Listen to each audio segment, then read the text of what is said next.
আসসালামু আলাইকুম। এই রেডি টু ইট পিজাটাই হচ্ছে আজকে আমাদের ডিনার। অবশ্যই এটা হালাল, আমরা ইনগ্রিডিয়েন্টস চেক করেছি। আর এটা হচ্ছে veg pizza. So veg pizza হলে তো হালাল হারামের কোনো টেনশন নাই। এটাকে বলছে এখানে মার্গারিটা পিজা বা পিজা মার্গারিটা। আর এই যে এখানে ইনগ্রিডিয়েন্টসগুলো দেয়াই থাকে, সো এখান থেকে আপনারা চেক করে নিতে পারেন। এখানে ওভেনটা আমরা প্রিহিটে দিয়ে নিয়েছি।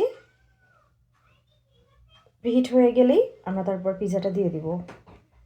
করেছি এটা দেখতে এরকম, আর উপরে ভিজিস দেওয়া আছে, মজেরেলা চিজ দেওয়া আছে। এখন প্রিহিট করে এটাকে আমরা বেক করে নিব।